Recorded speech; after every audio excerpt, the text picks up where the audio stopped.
កម្មភាពបើសមយុទ្ធនាមាសឆ្នាំ2025រវាងកងទ័ពកម្ពុជានិងចិនក្រមប្រធានបទប្រតិបត្តិការប្រឆាំងភេរវកម្មរួមគ្នានិងការងារសង្គ្រោះមនុស្សធម៌កំពង់ឆ្នាំងសមយុទ្ធនាមាសឆ្នាំ2025បានប្រារព្ធបើកជាផ្លូវការហើយនៅព្រឹកថ្ងៃទី17ខែឧសភាឆ្នាំ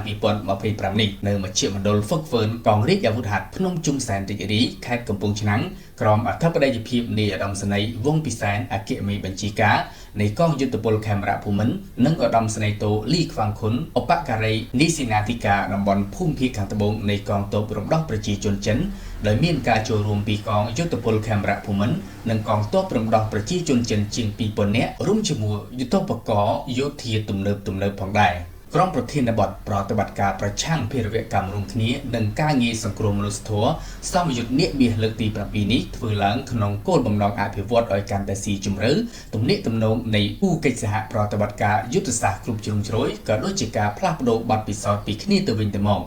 ការពង្រឹងទស្សនកិច្ចសន្តិសុខដែលមានលក្ខណៈរួមគ្នានិងការលើកកម្ពស់សមត្ថភាពប្រយុទ្ធជាក់ស្ដែងរវាងកងទ័ពប្រទេសទាំងពីរនៅក្នុងការប្រយុទ្ធប្រឆាំងអំពើភេរវកម្មសមយុទ្ធនាមាសឆ្នាំ2025នេះមានកម្លាំងកងទ័ពភាគីប្រទេសទាំងពីរចូលរួមក្នុងសមយុទ្ធជាង 2000 នាក់ក្នុងភាគីកងទ័ពរំដោះប្រជាជនចិនមានរហូតដល់845នាក់ឯណោះដោយឡែកសព្វាវុធនិងគ្រឿងបំពាក់យុទ្ធោបករណ៍សម្រាប់បម្រើឲ្យសកម្មភាពប្រតិបត្តិការសមយុទ្ធវិញភាគីកងទ័ពកម្ពុជាប្រើប្រាស់កំភ្លើងធំកំភ្លើងត្បាល់រថពាសដែករថក្រោះសង្គ្រាមរថយន្តដឹកជញ្ជូនទ័ពចល័តនាវាត្បាតលើលំហសមុទ្រអធម្មភេកជ្ជៈអាវុធធុនធ្ងន់ធុនស្រាលមួយចំនួនទៀតរីឯភាគីរំដោះប្រជាជនចិនប្រើប្រាស់កំភ្លើងធំប្រតិបត្តិការចល័តលើរថយន្តកំភ្លើងត្បាល់យន្តយុទ្ធកស៊ូរថពាសដែ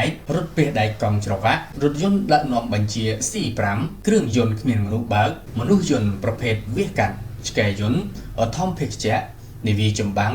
នាវាបុកឡាំងគោកដ្រូនស៊ើបការដ្រូនវាយលុកអាវុធធុនធ្ងន់ធុនស្រាលនិងបរិការស៊ើបការបរិការសុខាភិបាលវិទ្យាសាស្ត្រសម្ភារៈបំទុះនិងគ្រប់រំសេវមួយចំនួនធំទៀតយោងតាមសេចក្តីប្រកាសព័ត៌មានរបស់អ្នកនាំពាក្យអគ្គមេបញ្ជាការសមយុទ្ធនាមាសឆ្នាំ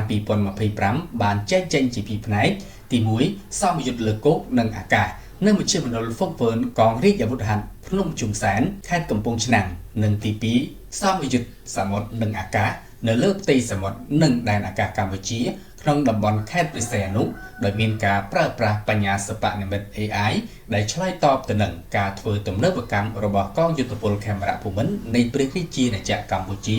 ស្របតាមស្ថានភាពវិវត្តនាពេលបច្ចុប្បន្ន